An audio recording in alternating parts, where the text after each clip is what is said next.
and Mark Patterson, of course. Polka dot, bought a little V-Chain, bought a little safe moon, house got a safe room, party out of Cancun, with the Coinbase Pro, got Zcash, with the Robinhood out, got a free bag, and I'm on the blockchain, burning on blockchain, that's octane.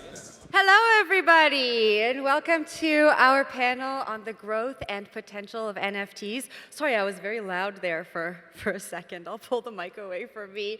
My name is Jenn. I'll be hosting the panel today. I'll do my intro after I let my wonderful guests intro themselves. We have Matty, we have Mark, we have Kitty. Matty, let's start with you. Why don't you intro yourself to our audience? Sure, I'm Matty Mo. If you Google the most famous artists, you'll find me next to Picasso, Warhol, and a whole bunch of silly other famous artists. And I'm running a company called Open3, which is helping bring like real utility to NFTs via brand partnerships with digital communities.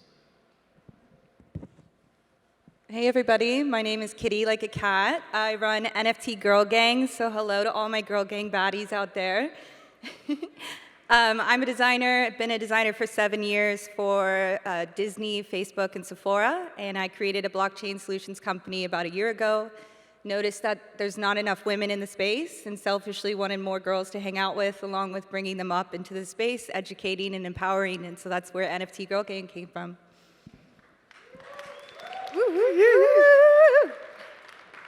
Hey y'all, my name is Mark Patterson. I'm the co-founder of Real Items. We're on a mission to tokenize every single physical asset in the world, mainly for circular economy, making these things accessible and useful for applications, services, reinventing the way we interact with physical stuff. So, serial entrepreneur, been in the space for about 4 years. Was a former pro gamer, played Halo back like 10 years ago. But yeah, it's great to be here. Great to be with these amazing panelists. Jenn, amazing. Kitty, amazing. Matty, you guys remember the monolith that appeared on the news way back, and everyone was like, where did this come from? That was this guy over here.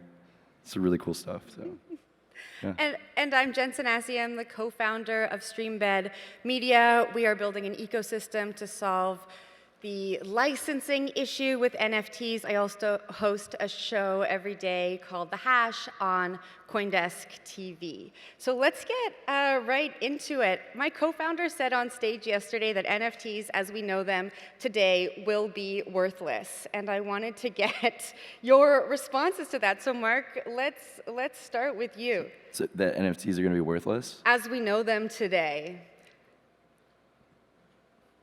Who said that? Jenna Pilgrim, co-founder of Streambed Media. I'll tell you a little bit more about why she said that. She said probably the top 2 to 5% of NFTs are going to kind of make it past the hype cycle that we're seeing now, and a lot of these projects are going to die out, and we're going to see that more utility come to NFTs. So how do you respond to that? Yeah, I mean, it's the same with startups, right? Like only like 5% of startups like really actually make it. Money is, we've reinvented money, and money wants to find new ways to create community, create connection, create meaning for people. In the NFT space, I mean, NFTs are going to be, more than just digital art, digital communities, digital access. But yeah, I mean, it's true. Like 5% of them will make it, but this is all part of the experiment, right? Life itself needs to discover like what sticks with people, what communities, how people can best identify with this new relationship that we can have with money. So yeah, I mean, she's not wrong, but they're not all going to be worthless. It's going to touch every single company that we see in the next 10, 20 years. Is it your co-founder or your? She's my co-founder. Yeah. Was it because NFTs aren't actually on the blockchain, like the images aren't being hosted on the blockchain? I think that's one issue that we can unpack now. I think a lot of people don't really understand, especially the people who are just getting into NFTs now, what they're actually owning when they get an NFT. And so, Matty, maybe you can talk us through that. What would you say to people who are getting into NFTs now? Yeah, like people have this belief that NFTs are like on this immutable blockchain. But if you're using a centralized service like OpenSea, they have the capacity to remove the image file that they're hosting on their own servers, and you can still own the token, but the visual representation of that token disappears from the face of the internet. And so imagine, if you will, like a dire situation where a web server goes down, the NFTs hosted on that web server theoretically disappear unless they're written into code on the blockchain. So maybe your co-founder was alluding to this fact that like we're not as decentralized nor as immutable in the current instantiation of NFTs as we're being led to believe. And do you think we'll achieve that decentralization anytime soon in the NFT space? As we get more and more mainstream, I feel like we're seeing more centralization. Yeah, I don't think we are going to go all the way decentralized in NFTs. But NFTs do provide tremendous amounts of utility, and they also create a bridge between digital and physical worlds that is a true paradigm shift. So I'm really bullish on the technology. I'm not so bullish on like the centralized marketplaces controlling whether or not your NFT can be seen in your wallet, and this idea that like most of these things are being flipped and are cash grabs. Yeah. It's gonna be honestly very shocking when we see one of the, let's say a very popular NFT collection that 404s, right? Then people are gonna really wake up and be like, oh crap, like what's going on here? Like, is this actually decentralized? Because I feel at some point one of these big a big project, all their stuff's gonna get unpinned. It's just gonna go offline. Their images are gonna not be found. And to Matty's point, I mean, it's just at that point there'll be more of a need for it. But a lot of that infrastructure is being built right now. From Arweave is being more like a permanent storage solution. There's a lot of amazing technology that's being built on Arweave. Coin Network specifically is doing some really cool stuff with making NFTs incredibly energy efficient across these different blockchains, utilizing Arweave's perma-storage network. So I think what comes out of the Arweave ecosystem is when we see more and more NFTs coming out of there, which is going to be starting more so now and going into the future, we're going to start seeing much more decentralized solutions that are incredibly energy efficient, incredibly fast, and even cheaper than using traditional centralized services. Silly idea for a DAO, and then I'm going to let you get to your thing. Noah's Ark DAO, where we save all the animal profile pictures. I love it. Just throwing that out there. Yes. I would add on to this too. Anybody getting into NFTs, a big thing we say is DYOR. So do your own research, look into these projects. So these NFT collections are similar to how companies work, and your NFT is now stock. And that token could get you access to other utility that's being added by that company if it's a good project. So Bored Apes, you get to the yacht party. Alien Friends, they created that whole project to make friends. I bought in, I'm down to make friends. Like, they keep adding more utility to these projects, so that's what's keeping the price up and giving people reason to hold on to the NFTs and decrease the supply so that cost will go up. And the community, if you band together, then you have the ability to figure out what that floor price is. Yeah, Kitty, I mean, just hearing a little bit about your backstory, you've really embodied this aspect of community when it comes to NFTs. And when I think about NFTs, I think about it as, like the next version, the next iteration of social media. Tell us a little bit more about, transitioning from that mainstream brand world into NFTs and building those communities. Yeah, the transition. I've been a digital designer for 7 years. I was valedictorian and advanced achiever from Full Sail University, and decided to be a digital designer for Disney before it was cool. And so I've been designing for these companies for a while, making really fun art, and when I saw NFTs, I was struck, like, this was an amazing way for artists to get credit and due and royalties, and the way that the code is built into NFTs, that's what I found fascinating. Then I started seeing these groups come about to add utility and reasons to own these NFTs, and it's it could be a concert ticket, it's an event ticket, it's a way to get, minting for new NFTs, like Nifty Castle is doing the DBs and the Witchy GF, and if you own a DB, then you can mint a new, NFT for free, and they're adding all these reasons to hold on to these NFTs. And I'm also noticing, community. And so with these NFTs, you get into the Discord, and it's all of a sudden all these crazy people that decided to buy this NFT too, and now you're all friends, and you can meet up and meet with people that are all interested in the same thing around the world. It's awesome. Yeah, it's funny you bring up Discord, and I've noticed that there are more and more scams happening in Discord. And while you were talking, I was thinking about the barriers to entry for NFTs, right? Like, I think everyone in this room and us up here on the stage, it feels very natural to us. We have a lot of people in our circles who can help us if we don't know how. But for people who don't come from the crypto world, there are a lot of barriers to entry to getting into NFTs, and there are a lot of scams that these people are falling victim to. Last night, I was at dinner with someone who's attending this conference, and he said, yeah, I bought an NFT, and then I gave my seed phrase away, and I learned the hard way that I shouldn't do that. And so I know we've been speaking about time and time again, education in this space. Matty, how do we actually address education? We talk about it so much, and I feel like we keep saying the same thing over and over again, but it's not really resonating with the mainstream. You want me to answer how we educate like the next 100 million people that are coming into the NFT space? Yes. Good luck. Does anyone else want to take this one? It's tricky, right? Like even really savvy people that have been in technology for a while have given away their seed phrase or clicked on the wrong link. I think generally speaking, with great power comes great responsibility, and there are the basic things you can do. Just don't give away your seed phrase, one. Don't click on any links, ever. Shut down your Discord DMs unless absolutely necessary. Find communities of people who are actively communicating about scams going around.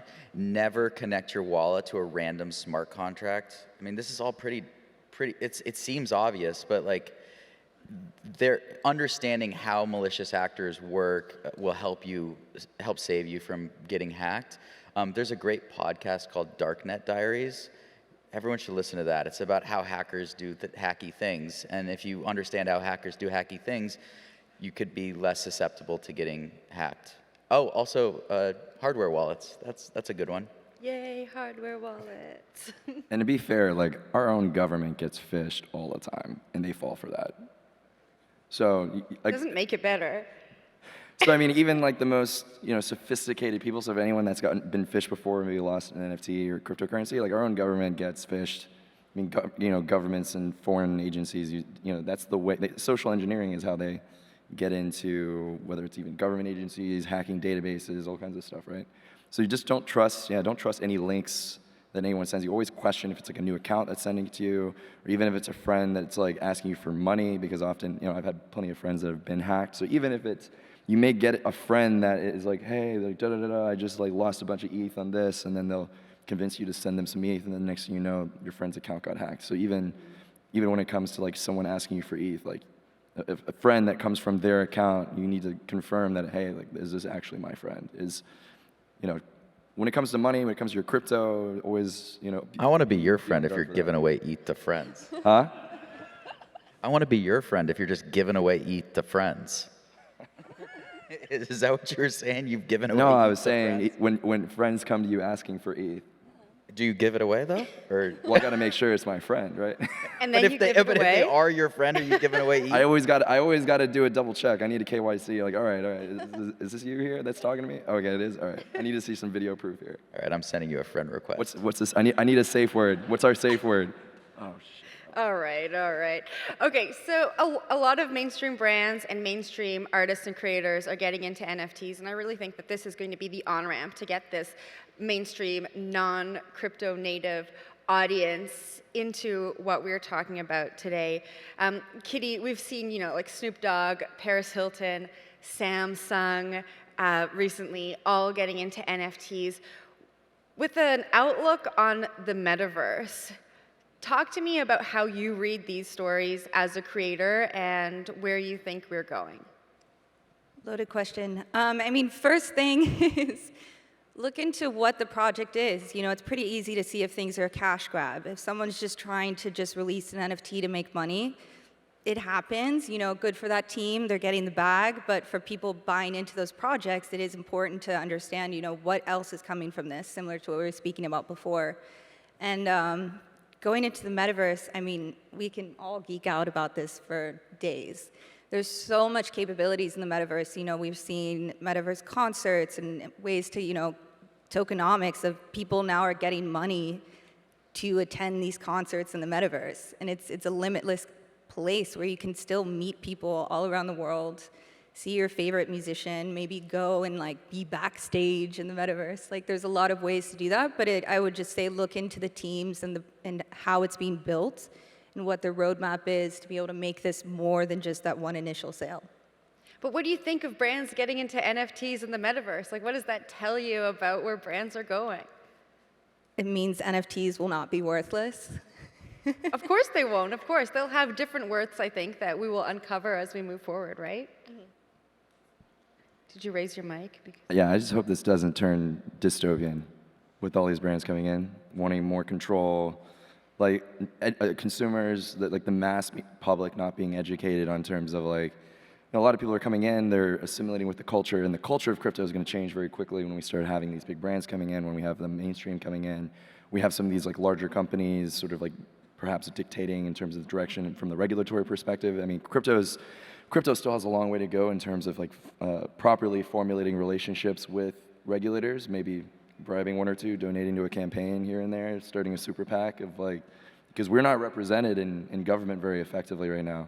So I am concerned about how this could turn very dystopian, but I am also very optimistic for how protocols like Ethereum, very decentralized, very sort of grassroots embodiment of truly we're all going to make it, can fight back against this sort of worst case scenario for what these new digital playgrounds are going to evolve and turn into.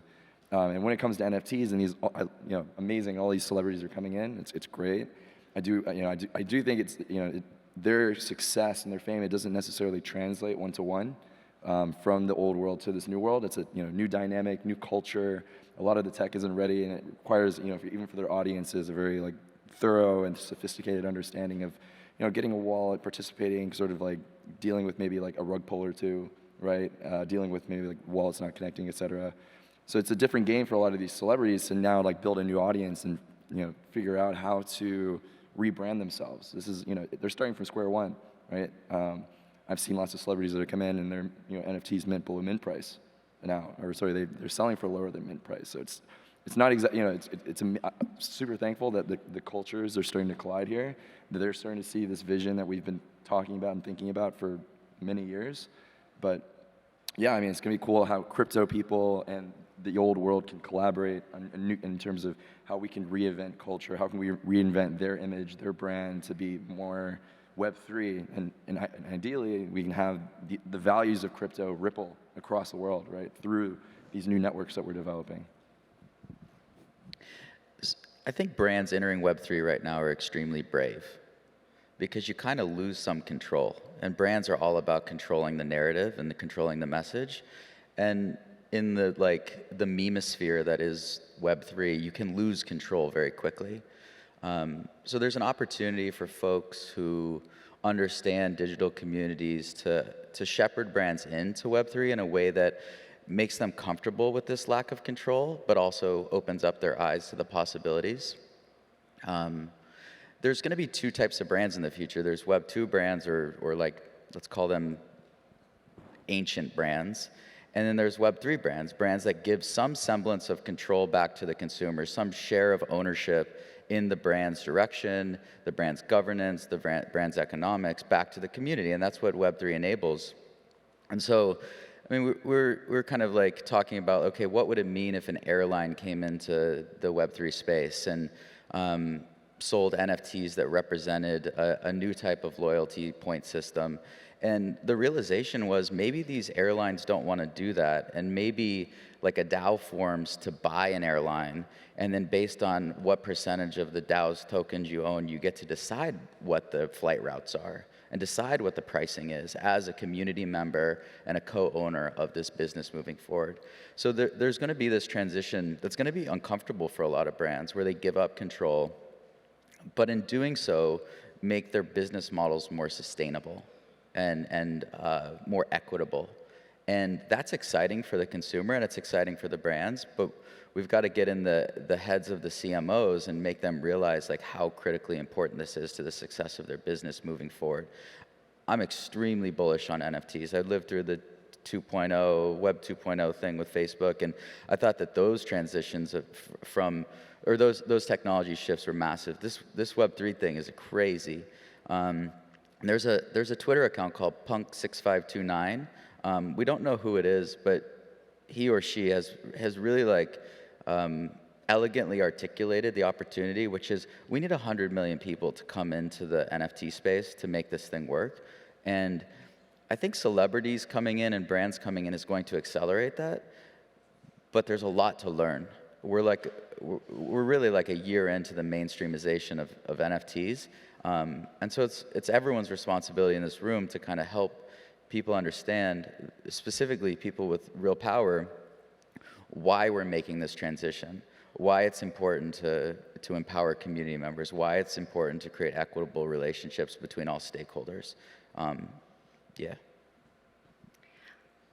I've noticed that when brands enter the space, the crypto native community, they kind of just do like a collective eye roll, you know? You talk about that control and achieving decentralization, and these brands don't really want to give up control, and they probably will never actually achieve that decentralization.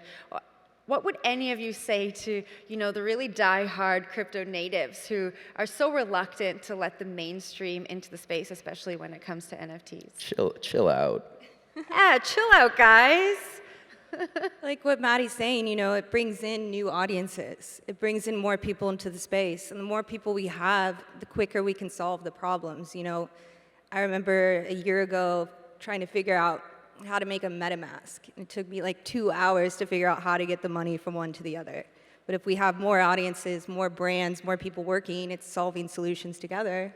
And then us, helping to pioneer and lead these brands, like what you're doing with physical goods. A luxury brand now could have the authenticity of their items linked to an NFT. So now if I buy, a Prada bag, the authenticity is now linked to my NFT, and I can transfer that versus having to keep the little card that I always lose. So there's ways brands can use these NFTs in the Web3 movement in a positive direction. It's just letting them know those solutions exist. So, I like personally when brands help push the culture forward in a way that resonates with the culture and isn't sort of trying to impose their own sort of subjective will on the culture. Like what one can see, it's like when Facebook made the announcement of doing Libra, and then they changed their name to Meta, but when you look at how they tried to architect Libra, it's like they tried to create this almost like a Illuminati group of companies that are, it helps them maintain their control and their dominance, but now in a decentralized way. And what we're seeing with people like Microsoft's doing a lot of really cool stuff with decentralized identities and helping even push the culture forward there with truly thinking about, let's do DIDs that can connect to different blockchains. That's not like a centrally controlled thing. And so, brands it comes down to how they choose to push the culture forward. And I think that, depending on who we're telling to chill out, and maybe, certainly a lot of irrational crypto people that see any brand and they'll be like, yo, chill the fuck out. Don't be mean. But at the same time, there are brands that, are trying to continue and impose their control on the space, and they want to utilize the advantages of crypto while maintaining their control and maintaining that dominance. I do think, it's just gonna be, it will be interesting to see the dynamics between those companies that otherwise, and I wholeheartedly agree with Matty on DAOs and how it can reinvent these companies to even be even more powerful and effective companies at their missions, depending on the business. But when I look at someone like Mark Zuckerberg, I don't think that that's someone that is actually has the greater good of humanity in mind when he's doing what he's doing. Yeah.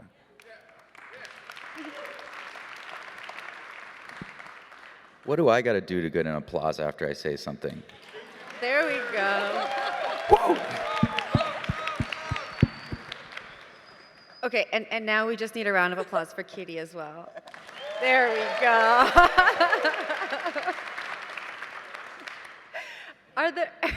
Are there any outstanding brand projects that any of you can think of that have really hit the nail on the head? There have been a lot of mediocre ones, but any amazing ones that stand out to you guys?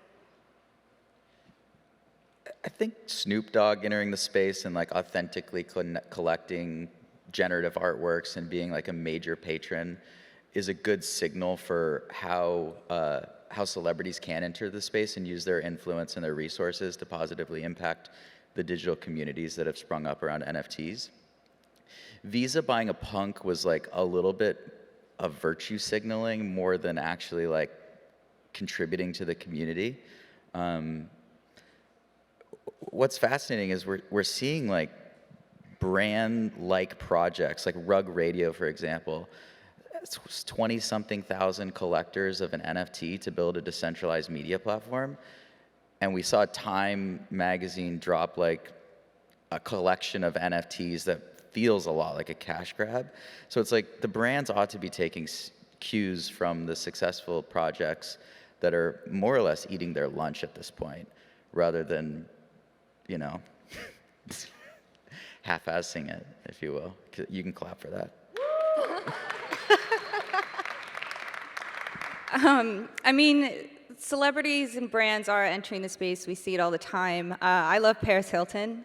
I love how she's been pretty bullish on the crypto and in the digital space for a while. She's been creating NFTs and also bringing up other women. She did, with the Sevens Foundation, she did a female-led NFT to help women get in the space, which is pretty cool. And, you know, I remember in the Clubhouse days, like, MC Hammer would come in, and we'd all be like, holy shit, like, he's in our chat. And you know, celebrities do come in, like, Steve Aoki will buy an NFT, and the price goes up. Like, Yeah, but that's really kind of, like, irresponsible. Like, him shilling his NFTs That was on weird. stage That was with, weird. like, cardboard cutouts while he's Yeah. DJing.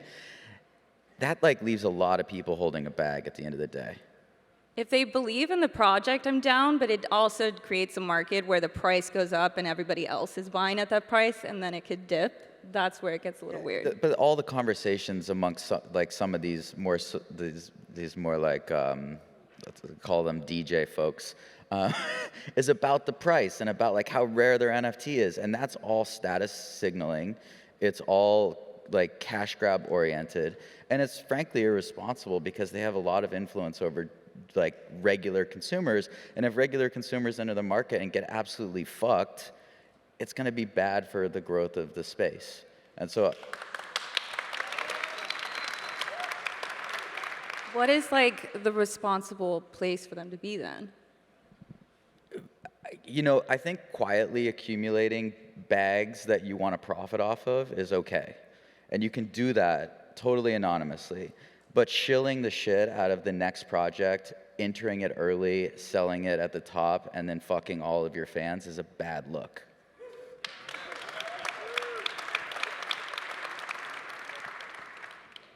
You want to get in there, Mark?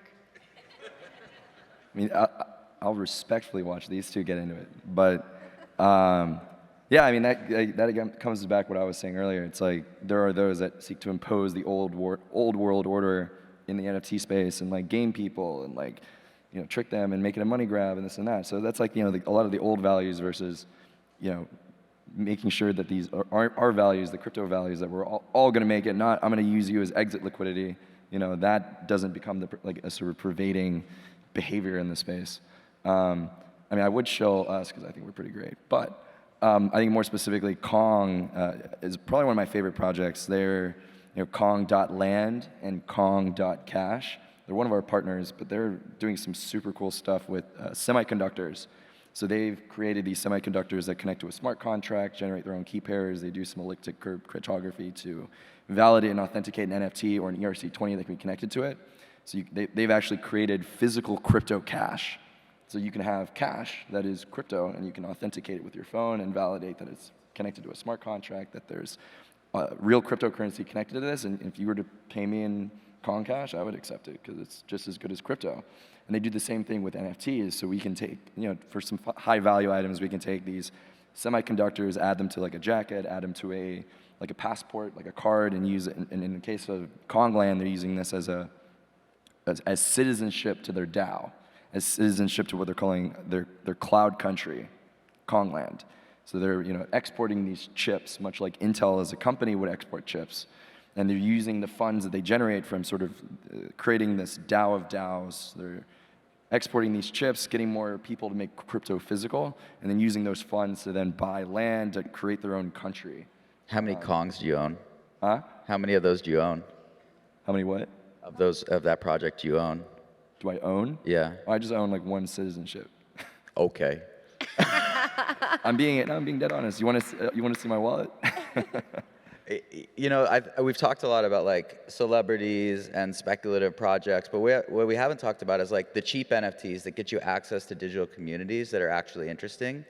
And so I'll shill a few right now that I actually think are valuable. Like CPG Club is incredibly expensive now, but it was started by a dude called Chris who sold a D2C brand and invited in a bunch of mentors and gave them NFTs, and all those mentors got to invite people in, and now that community is sharing like tremendous alpha with each other and driving forward like a productive conversation around NFTs. Or there's Developer DAO. For like 0.1 ETH, you can get into a community of many thousands of Web3 developers, and that NFT isn't like running up because it's not an animal, but like it's actually genuinely valuable to be in that community.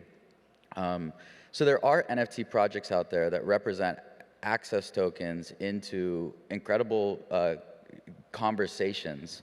And those are the types of NFTs that are actually interesting to me at this point. Like I could give a fuck about which animal I've got in my wallet.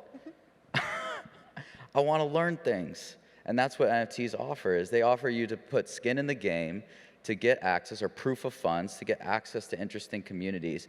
And what's cool is if you don't like that conversation or that community, you can leave and you can sell your NFT and get out. So it's almost like a membership to the Soho House where you're not paying an annual membership, but you're providing proof of funds, and then when you've decided you're no longer interested, you sell that NFT to the next person so they can get value out of that conversation.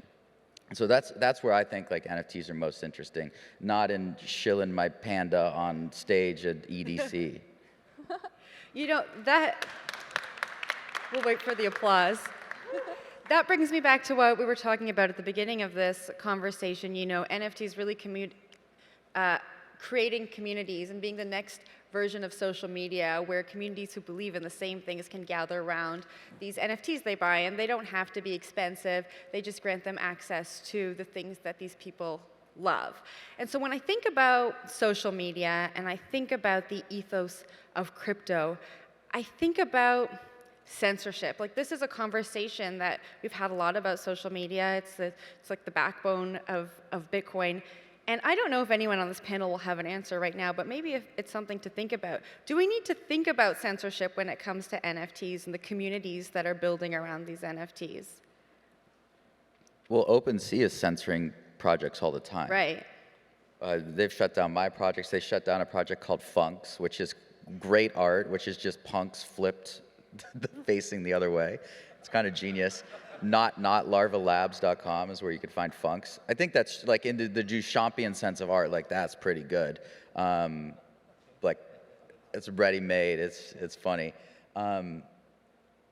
Yeah, I think that OpenSea, if a DMCA letter gets sent to OpenSea, they take down the collection without question. And then you as the artist or the creator have to send a counter letter saying that you don't believe that this DMCA was appropriate.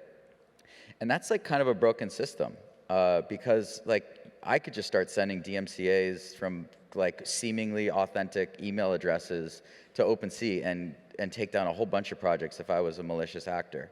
And there's not a huge team over at OpenSea like validating whether or not these DMCAs are authentic. So that's speculation. That's not like, I'm not saying that you should do that, nor is that factual. That's just like kind of like an observation. But look, like we're early. I'll leave it at that. We're early in the game, and there is censorship right now, but we'll eventually have tools that allow us to kind of do whatever we want on the internet, which is kind of fun. How would you fix the problem of artists actually having to work, like in terms of building a better system? Yeah, I think everything should be Creative Commons on the internet. I think this idea that like you own some semblance of the rights to an image if you buy the NFT project, or you don't own any rights is kind of like an antiquated model. we should live in a world of abundance. You create something, you monetize it, and then it's out there. Like, Have you had your IP stolen before and monetized? Have I what? I said, have you had things that you've created stolen from you? yeah, and I made my monetized? project Creative Commons. People can rip my shit off all day long. I don't care. The most famous artist is Creative Commons. You can do whatever you want with the brand. You could get it yeah. tattooed on your forehead. I don't care. So I respect, for a lot of things being Creative Commons, absolutely. I mean, at least for like how this business started, you know, our founder, he dealt with intellectual property theft by Chinese counterfeiters that took his product. He invented the, you know, LED sunglasses, sorry, the LED glasses at raves, at like Insomniac, these music festivals, and he was selling them. You know, being in America, manufacturing costs are pretty high. But then Alibaba vendors counterfeited his products and then undercut him like 10x, and he literally couldn't compete and drove him out of business, killed his company. It goes down He to had the fire a value bunch of structure people. of the consumer. Like, does the consumer care about the authentic good, or are they willing to buy a derivative or a fake? And like, for me, I would rather go to Shenzhen and buy fake Yeezys than wait in a line. Like, there's some things that I think are valuable that I want the authentic thing. And what's cool about NFTs, if you're an informed consumer, you can buy the authentic thing, but you should also be able to buy the derivative. Who cares? I mean, I almost think that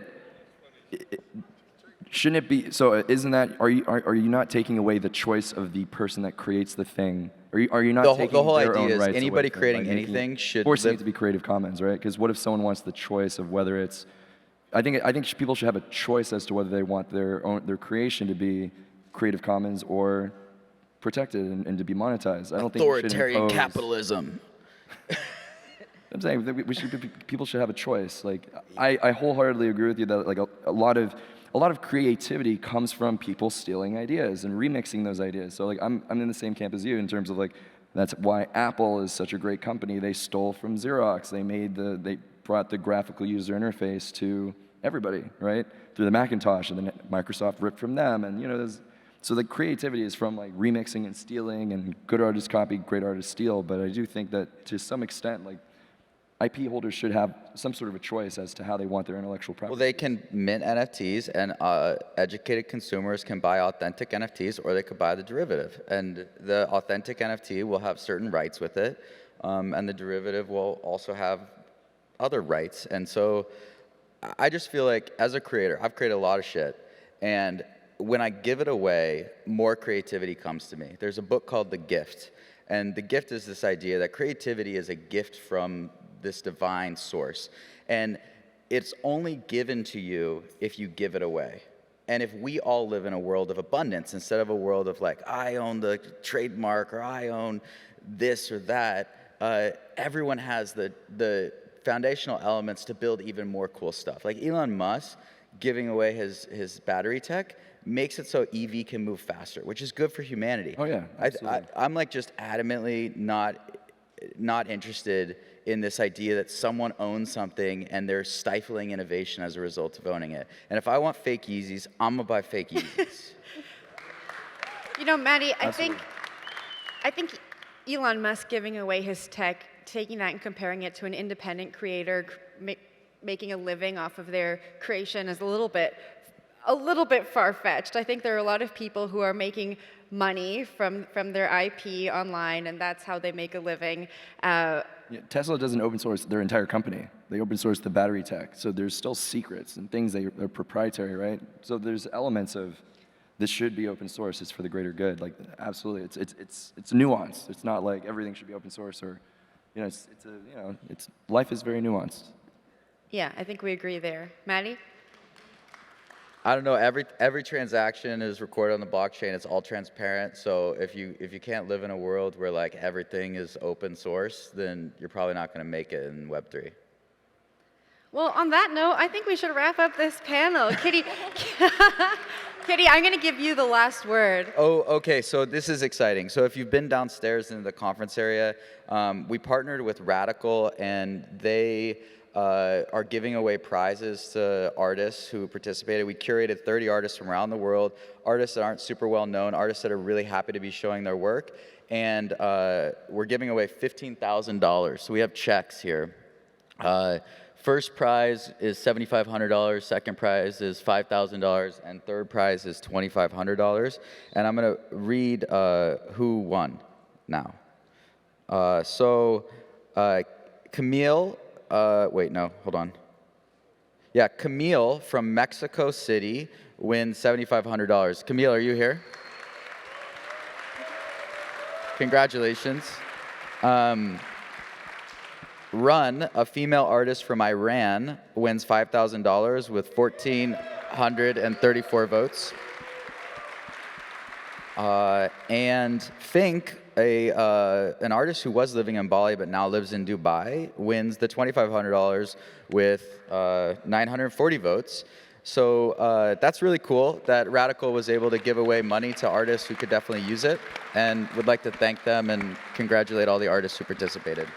Thank you, Radical. Awesome. Congratulations to all the artists. Some amazing work down there. And thank you to our panel. With the Coinbase Pro got Zcash.